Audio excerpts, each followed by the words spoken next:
હર હર મહાદેવ મિત્રો, સવાર પડી ગઈ છે ને સવારના વાગ્યા 4 ઉઠીને આપણે આવી ગયા વાસળી આગળ. હવે આપણે જવાનું છે ગૌશાળા, પણ ગૌશાળા પહેલાં જવાની છે ગાયને કાંઈક લાગુ છે, એમાં આપણે લગાવવાનું છે મલમ. ગાયને મલમ લગાવી દીધું છે ને હવે આપણે જવાનું છે ગૌશાળાએ. તો થોડી દેરમાં ઘરેથી નીકળીને આપણે પહોંચ્યા ગૌશાળા ને હવે આપણે જઈશું ગૌશાળા અંદર. આપણે પહોંચ્યા ગૌશાળા અંદર ને હવે આપણે જવાનું છે જ્યાં કામ ચાલુ છે એમાં કામ જોવા. સવારના પોરમાં ગાજરું પણ આવી ગઈ છે ગાયો માટે. ગાજરેથી ભરેલો ટેમ્પો જોઈને આપણે આવી ગયા ગૌશાળા અંદર જ્યાં કામ ચાલુ હતું. નહીં આ તો હજી કારલા વારે જ છે. સિમેન્ટ આવી ગયો છે, સગડો આવી ગયો છે, સિમેન્ટ બનાવવાનો સગડો પણ આવી ગયો છે. કાલના વિડીયોમાં જે ભાઈ કોમેન્ટ કરી છે એનું નામ છે રિધમ આહિર ને રાહુલ આહિર. તો એ બે ભાઈ તરફથી બિસ્કિટ મળે છે ગાયને. તો કામ જોઈને આપણે આવી ગયા ભેહુના વાડામાં.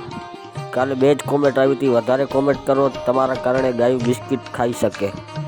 હવે આપણે જવાનું છે ઘરે. તો પછી ગૌશાળાથી નીકળીને આપણે જવા લાગ્યા ઘર તરફ. આપણી યુટ્યુબ આઈડીમાં લગભગ 55 સબસ્ક્રાઈબર થઈ ગયા છે. જેટલા ભાઈ સબસ્ક્રાઈબ કરશે એટલા આપણે બિસ્કિટ ગાયને રાખશું.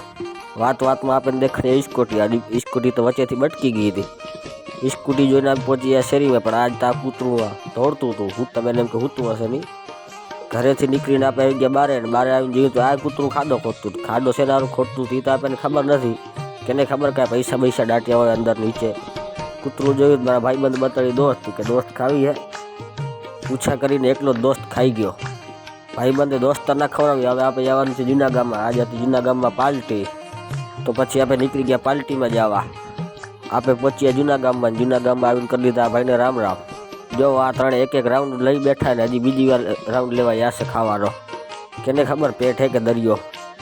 એ ત્રણેને જોઈને આપણે દેખાઈ ગયો લાડો બધાને હાય કરતો. હજી નીંદરમાં લાગે. લાડો તો ભલે નીંદરમાં હોય પણ આપણે ખાવાનું નહીં મૂકવાનું. જોવો કેમ ખાય હેરા. આ તો હજી શરૂઆત છે નાસ્તાની. પૂરો કંઈ થશે કોને ખબર નથી. દહીંવાળા ખાઈને આપણે આવી ગયા ઢોકરી ખાવાની. જો આ ઢોકરીની બહુ જો એ ભાઈ કેમેરાથી બહુ શરમાય. આ ભાઈ ખાવામાં ધ્યાન દે કે જોવામાં ધ્યાન દે કાંઈ ખબર નથી પડતી. આ ભાઈ કે હજી 2-3 ડીશ લાવી દો, મને ભૂખ બહુ લાગી છે. દહીંવાળા ખાઈને આપણે લઈ લીધી ડીશ ને આ ભાઈ જો ઊભે ખાય કે બેહવાની જગ્યા ન જડી આખા મંડપમાં એને.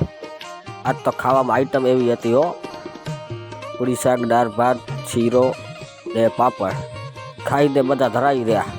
હવે જશે બધા ઘરે. એ બધા ઘરે જઈને પહેલાં આપણે ઘરે જવા લાગ્યા. ઘરે જઈને કરશું આપણે આરામ કરવાનું વિચારતો હતો. દાદા ભાઈનો આવી ગયો ફોર અંજાર જવાનું. અંજાર શું કરવા જવાનું કેને ખબર, પણ આપણે જાશું. ઘરેથી નીકળીને આપણે જવા લાગ્યા અંજાર.